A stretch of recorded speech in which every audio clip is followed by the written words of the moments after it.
Halo semuanya, bagaimana kabar kalian? Masih bersama Mimin Trufuki Channel. Di video kali ini, Mimin mau membahas alur cerita manga yang dimana CMC mengalami nasib sial ketika memiliki hubungan dengan wanita. Dan manganya berjudul Ore ni Trauma wa Ateta Choshitachi ga Chira-chira Mita Guru Gedo Sanen Desega Teokure des. Sebelum lanjut ke pembahasan, Mimin mau promosi dulu nih. Mungkin bagi kalian yang mau cari kaos ataupun hoodie anime murah, kalian bisa kunjungi Refuki Store yang ada di Shopee, Tokopedia, dan juga TikTok Shop. Link pembelian ada di deskripsi. Baiklah, kita lanjut ke pembahasan. Manga ini menceritakan CMC yang bernama Yukito Kokonoe. Dulu ia memiliki teman masa kecil yang bernama Susurikawa Hinagi yang sudah ia kenal dan juga akrab dengan Yukito. Dan juga Yukito memiliki perasaan suka kepada Hinagi sejak dulu. Namun kenyataan pahit menimpa Yukito. Orang yang ia sukai ternyata sudah memiliki pacar yang merupakan kakak kelas mereka. Mendengar hal itu, Yukito berlari sekuat tenaga. Yukito merasa Hinagi memiliki perasaan yang sama dengannya. Namun itu sama sekali tidak mengandung rasa cinta ternyata. Yukito tidak bisa menerima hal itu, dan ia hanya ingin hilang dari dunia ini. Waktu pun berlalu, Yukito pun sekarang sudah menjadi siswa SMA, dan sekarang hari pertamanya, para murid mulai memperkenalkan diri mereka masing-masing. Namun Yukito membuat rencana agar menjadi introvert. Saat giliran Yukito, ia malah berkata, "Makasih buat waktunya, sampai hari ini aku akan berhenti dari sekolah." Seisi kelas pun bingung dan hening,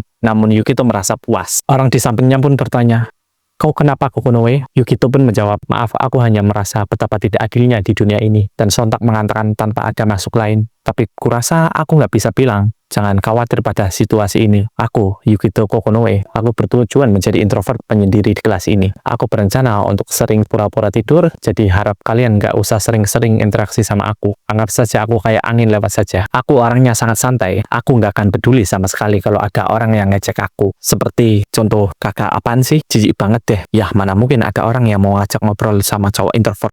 Teman sekelasnya mulai memalingkan wajah mereka. Namun itulah yang diinginkan si MC. Gurunya pun guru Yukito. Dan ia pun berkata, "Jangan mengatakan hal yang bisa bikin rusak reputasimu di hari pertamamu sekolah. Kalau kau ada masalah, kau bisa curhat denganku." Yukito pun menjawab, "Nggak apa-apa, hidupku sudah berantakan dari awal."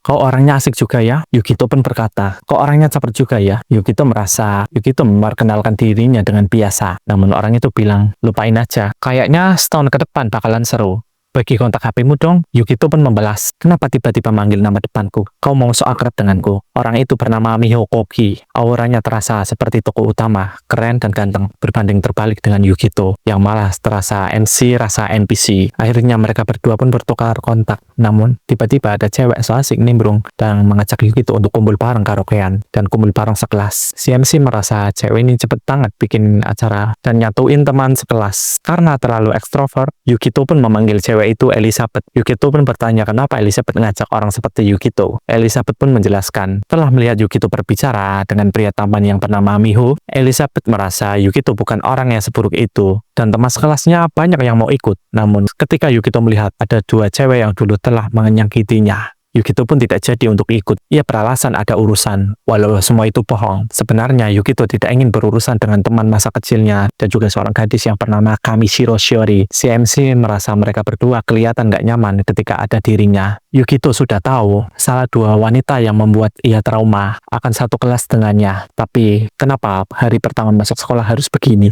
Teman sekelasnya pun gibahin Yukito. Apa maksud terkenalin Yukito tadi? Ada juga yang menganggap Yukito itu orang yang berbahaya. Wong baru masuk langsung ngumumin berhenti sekolah. Itu aja sudah gila. Namun Miho pun menyangkal. Ia orangnya santai dan ia orangnya asik. Miho pernah bertemu Yukito pada pertandingan basket saat SMP dulu. Namun kurasa ia tidak mengingatnya. Shiori pun bertanya kepada Miho, "Kamu pernah bertanding sama Yukito waktu SMP ya?" Shiori pun menjelaskan bahwa ia dan Yukito satu angkatan di SMP. Dan ia juga sama-sama ikut ekskul basket. Miho pun bertanya kepada Shiori, kenapa Yukito nggak hadir pas pertandingan waktu itu. Shiori pun tidak bisa menjawabnya. Teman sekelasnya pun bertanya, apakah Shiori kenal dekat dengan Yukito? Namun Shiori malah menjawab kebalikannya. Shiori merasa dirinya dibenci oleh Yukito. Dulu saat SMP, Shiori pernah naksir sama Yukito pas musim panas kelas 2 SMP. Sejak awal, sekolah mereka tidak fokus pada ekskul olahraga, baik anak cewek ataupun cowok. Mereka hanya menikmati kegiatan ekskul dengan santai. Shiori pun juga begitu. Namun Yukito berbeda. Yukito sangat bersemangat bermain basket.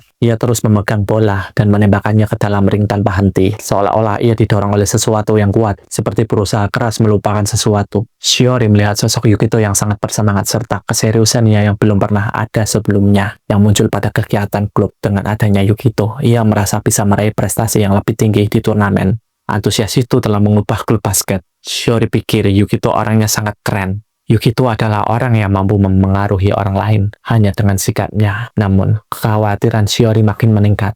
Dan tanpa sadari, ia sudah jatuh cinta pada Yukito. Namun, karena saat itu ia masih labil, Shiori malah sulit mengakui perasaannya dengan jujur, dengan perasaan yang setengah-setengah.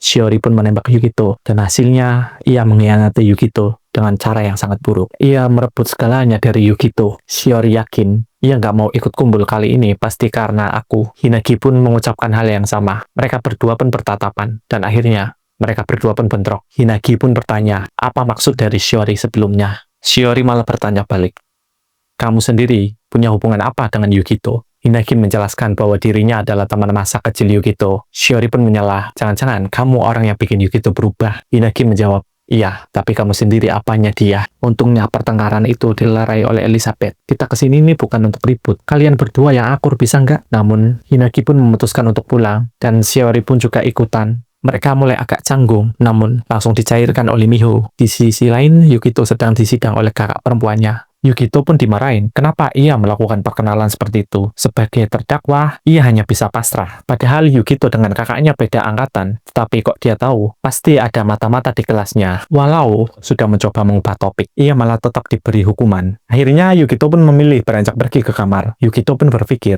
kenapa kakaknya kesal kepada sikapnya yang sangat gak sopan? Apa mungkin kakaknya sangat khawatir? Tapi itu gak mungkin. Soalnya dia membenciku. Di sisi lain, kakaknya sangat kesal. Kenapa Yukito selalu ngalamin hal seperti ini? Ia ingin adiknya menjalani kehidupan yang normal. Semua ini karena dua cewek yang menyakiti adiknya. Dan kakaknya nggak bakal maafin mereka berdua. Dan pada akhirnya, ini memperburuk hubungan keluarga mereka. Dari wajahnya tadi Yukito, lagi-lagi aku menyakitinya. Dia selalu terlihat takut kepadaku. Dia hanya mengawasiku dan mengajakku ngobrol saat ada perlunya saja. Itu tidak mencerminkan hubungan yang baik antara kakak dan adik. Namun semua itu akulah penyebabnya. Yukito tidak pernah memanggil namaku lagi sebagai kakak. Dan gak akan bisa lagi yang aku katakan sebagai kakaknya sekarang. Karena Yukito membenci dirinya. Tetapi aku ingin melindungi adikku dari orang-orang itu. Lagi-lagi dua anomali itu malah mendekati si MC. Nasib buruk menimpa Yukito ketika ia memiliki hubungan dengan wanita. Ibunya menelantarkannya. Kakaknya membenci dirinya. Teman masa kecil yang ia sukai ternyata memiliki pacar sebelum ia menembaknya. Dan wanita yang mempermainkan perasaannya ketika ia masih patah hati. Dengan masalah sebanyak itu, Yukito merasa orang paling sial di dunia. Yukito pernah halu, ia pasti orang yang bereinkarnasi dari dunia lain, telah mengalahkan kejahatan, dan terlahir ke dunia ini. Mungkin faktor mengapa Yukito tidak beruntung dengan wanita, pasti karena karma. Sekarang, ia tidak dapat membangun ikatan dengan orang lain. Ia tidak bisa mengamati dan menunjukkan rasa empati terhadap orang lain. Ia menyerah dan bertanya-tanya, mengapa? Karena itulah aku tidak akan memahaminya. Kedua gadis itu malah gelut di depan Yukito. Shiori pun berkata, Susurikawa, bisakah melakukan ini nanti saja? Akulah yang memanggil Yukito duluan. Hinagi pun membalas, hah? Seharusnya itu kata-kataku. Kau bisa melakukannya nanti setelah makan siang. Aku merasa nyaman makan bersama Yukito. Namun Yukito-nya tidak ingin ngobrol dengan mereka berdua. Aku ingin makan sendirian. Bisakah kalian gelut di tempat lain saja? Namun Miho malah nimbrung dan bertanya, Yukito, kau mau gabung ekskul mana? Yukito pun kesal. Apakah kau benar-benar tidak bisa membaca suasana ya? Shiori pun menceletuk. Itu sudah pasti ekskul basket kan? Aku yang akan jadi manajernya. Jadi kali ini mari kita lakukan bersama. Yukito pun membalas, basket ya.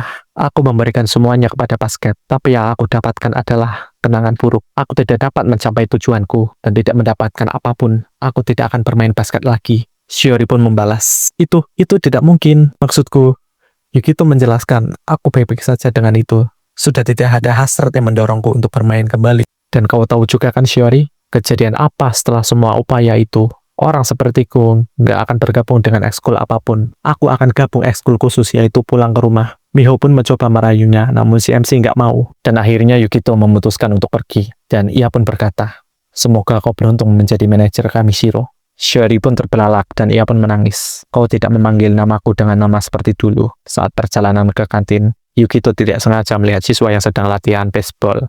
Ia mengingat masa lalu saat ia berlatih mati-matian seperti mereka sekarang. Namun, sekarang Yukito tidak merasakan apapun saat menyentuh bola dan merasa hampa saat mau makan. Mantan teman masa kecil yang tetap kekeh ngajak makan bareng Yukito. Yukito pun berkata kepada Hinaki, susuri Kawasang, sebaiknya kau jangan ngobrol lagi denganku. Hinaki pun bertanya, kenapa? Kita kan teman sekelas, apalagi kita teman masa kecil. Yukito pun menjawab, itu semua adalah masa lalu. Sekarang tidak sama dengan dulu. Apalagi aku merasa tidak enak dengan pacarmu. Seisi kelas pun kaget mendengar Hinaki mempunyai pacar. Sebenarnya Yukito merasa seharusnya tidak mengungkapkan hal itu. Hinaki pun bergetar dan menangis. Tidak bisakah kau melupakan itu? Yukito pun menjawab, hei, aku melakukan ini untukmu loh. Aku juga tidak akan senang jika aku melihat pacarku bersama pria lain, meskipun itu teman masa kecilnya. Maksudku, kau pasti tidak suka melihat pacarmu dengan wanita lain kan? Hinaki mau mencoba menjelaskan, namun Yukito masih sibuk dengan pikirannya. Saat Hinaki memiliki pacar, mereka berdua tidak bisa bergantung satu sama lain lagi. Yang bisa Yukito lakukan hanyalah menjaga jarak. Hanya karena mereka berdua teman masa kecil, bukan berarti mereka bisa bersama selamanya. Walau Yukito sangat menyukainya, ia hanya bisa mendoakan yang terbaik untuknya dan bagaimana dengan dirinya sekarang.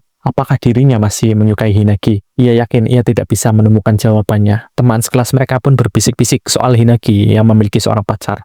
Ada juga yang bertanya siapa pacar dari Hinaki dan apakah bersekolah di sekolah ini. Saat seorang siswi yang memberitahu fakta, ia malah dimaki-maki oleh Hinaki. Semua penyesalan masa lalu hanya bisa ditangisi. Kali ini pihak sekolah akan melakukan kegiatan outdoor yang merupakan kegiatan tahunan untuk memperdalam persahabatan para siswa. Para siswa pun disuruh untuk membuat tim dengan 4 orang. Yukito pun menghayal, pasti tidak akan ada murid yang mau membuat kelompok dengannya. Oh men, betapa sakitnya jadi penyendiri. Namun Yukito malah dipaksa membuat kelompok dengan pria tampan ini. Dan sialnya wanita yang selalu membuat Yukito sial, ikut nimbrung dengan kelompok mereka. Terima kasih bagi kalian yang telah menonton sampai habis. And see you next time.